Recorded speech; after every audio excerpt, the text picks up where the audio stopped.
پوهېږې الله تعالی مو تاسو څومره ښایسته وطن راکړی دی، ښایسته اوبه، ښایسته آب و هوا، ښایسته خلک. نو څومره چې صفت وشي کمه به وي. دا اوس زه چې کوم ځای کې ناست یم زه د ویرې داسې نه کېږم چې ونه غورځېږم. دا د یو مسجد څوکه ده، دې خوا مسجد دا ګوره ځوانان ولاړ دي لمونځ کوي، دا قاریان ولاړ دي ګوره. نو دومره ښایسته ځای دی خو چې کاش دې وطن مو د 40 یا 50 کاله مخکې داسې یو رهبر درلودی.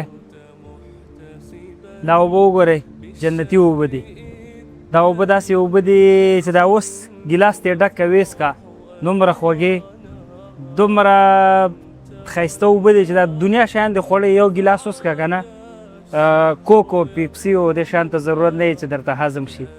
همدغه اوبو نه اوس یو چاینک را ډک که په اور یې کېږده داسې شین چای کېږي ته به یې چې 3 چاینکه اوس کوم پرې مړېږې بله. نو روانې دي نو دا ښایسته اوبه ښکته روانې دي او تور ځای ته ځي هلته ورکېږي. نو کاشکې یو 40-50 کاله مخکې داسې یو رهبر موږ درلودلی، داسې یو نظام موږ درلودلی چې دغه باندې کار کړی. موږ سره نور ملکونه یو ځای جوړ شوي دي، یو ځای آباد شوي دي، هغه اوس په ټوله دنیا راج کوي. چا تمدن پېژندنه، چا انسانیت پېژندنه، ولې هغه وخت کې موږ دا هر څه درلودل خو اوس متاسفانه په ډېره ټیټه سویه کې اوس هم سرې وخت دی، اوس هم باید خدمت وشي. دا نن چې موږ څنګه لګیا یو د تېرو نسلونو د تېرو مشرانو غیبتونه کوو هغې ته دعا هم په خولې نه راځي که نن زموږ مشرانو یا نن زموږ مسؤلین دي هغې دې وطن ته انشاءالله توجه یې شته، خو چې بیخي نهایي کوشش نهایي د خدمت لپاره رامټې بډ وهي. بیا زموږ او ستاسو نور نسلونه چې دي که نه هغې به بیا دغه مشرانو ته دغه مسؤلینو ته دې ته به بیا دعاګانې کوي چې الله دې تاسو ته اجرونه درکړي، خدای پاک مو هډوکي وبخه چې زموږ ته همداسې خدمت وکړه، موږ لپاره دومره کارونه کړي. او زه خو دا وایم چې نن په ځان باندې تکلیف و سختي و زحمت خواري تېره کړو، سبا به زموږ او ستاسو اولادونه زموږ لپاره لاسونه پورته کوي. او که موږ هم خیانت وکړو، که موږ هم خپله خېټو لپاره منډې تړلې وکړو، خوا سره بل څوک ونه وینو، د وطن او د خاورې د دین په کیسه کې نه سو، بس که چېرته غوړه پیدا کېږي او هغلته خیز وهو سترګې داسې ونیسو، فکر کړم چې تاریخ به مو هم ګنده وي، په تاریخ ویلو به مو هم زموږ او ستاسو اولادونه شرمېږي، زموږ او ستاسو اولادونه بیا دا وایي کاش د دې سړي اولاده نه وی، کاش د دې قوم کې پیدا نه وی. نو راځئ اوس هم سره وخت دی، الله راته دا شته نعمتونه چې کوم راکړي همدې شکر وباسو، همدې لپاره کار وکړو، همدې لپاره خدمت وکړو. تاسو باور په الله وکړئ دغه اوبه چې دغه که نور څه نه دغه چې بوتلو کې بند شي که الله او نورو هېوادونو ته او صادر کې فکر وکړه ستا د ملک مصرف پرې ووځي همدا اوبه. دا اوس دا زموږ یو سیند دی په ټول هېواد کې، داسې موږ په سلهاو سیندونه لرو چې روانې اوبه ته وګوره تکې شنې ښایسته د څښلو، نه تروې دي نه مالګینې دي نه ترخې دي. په نورو وطنونو کې دغسې اوبو لپاره خلک تصفیې ماشینونه لګوي چې هغه تصفیه کړي، هغه یې وڅکي. تاسو ټول ته معلومات دی، خو ولې الله موږ ته داسې راکړي موږ یې په قدر نه پوهېږو.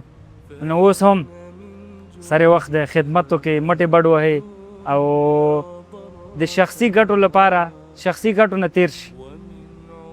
هر کله د وطن ګټې په نظر کې ونیولې او د شخصي ګټو نه تېر شوئ، شخصي ګټه به هم خدای درکړي او وطن به هم آباد وي. که چېرته وطن مو آباد وي، په ټکنالوژۍ سنبال اوسو، اقتصاد مو ښه شي، په دې پوه شه چې په دې نړۍ کې به بیا داسې کوم ملک نه وي چې تا ته سترګې برایدې کړي. ولې اوس مظلومان یو، اوس هغه خلک چې زموږ او ستاسو په مخ کې پیدا شو موتا باندې بدماشي کوي، کوشش کوي چې موتا د نړۍ څخه حذف کړي. کوشش یې دا روان کړی دی چې د دنیا ملکونو سره موږ او تاسو غواړو هغې سره تجارت وکړو، هغې سره بزنس وکړو، خو دی موږ کوشش دا کوي چې هغې په مخ کې په منځ کې خنډونه را پیدا کړي. اوس هم موتا نه پرېږدي چې موتا آباد شو. نو په دې ګریوان کې باید فکر وکړو، یوازې همدغه اوبه دي چې مهر دې کړی، په دې پوه شه چې بیا به خلک تا ته عذرونه کوي، ویډیو د سره خپره کړي او نور خو ښه پوهېږئ. السلام علیکم.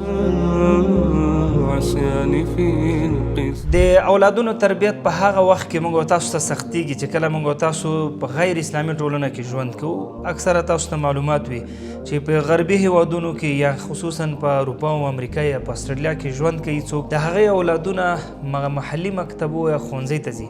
ولې مور و پلار د دې نه خبر نه وي چې زموږ اولادونو ته په مکتب یا په ښوونځي کې یا په پوهنتون کې یا په انسټیټیوټ کې څه تدریسیږي. اکثره ورونه او خویندې دا پیغام راستوي چې زموږ اولادونه شاید آینده کې زموږ د عقیدې یا مثلا زموږ د کلتور او د عنعناتو څخه لرې پاتې سي. نو همدغه مشکلات په نظر کې نیولو سره قرآن کور آنلاین اکاډمي لله الحمد داسې کاریکولم داسې درسي مواد تنظیم کړي دي چې د اروپایي مکتبو یا ښوونځیو یا انسټیټیوټونو سره انډول دي. هغه اسلامي مواد درته ښیم چې کله هم ستاسو اولادونه له دغسې محیط کې ژوند کوي نو تاسو راځئ قرآن کور آنلاین اکاډمي ته.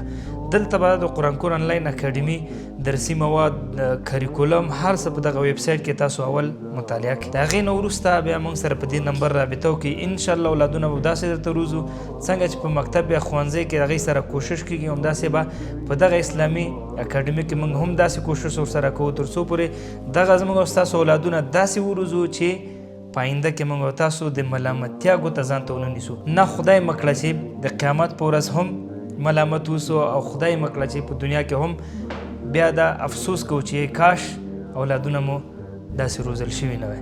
همدا اوس په دغه نمبر موږ سره اړیکه کې شي. انشاءالله ستاسو اولادونه به داسې تربیه کوو چې تاسو به خوشحاله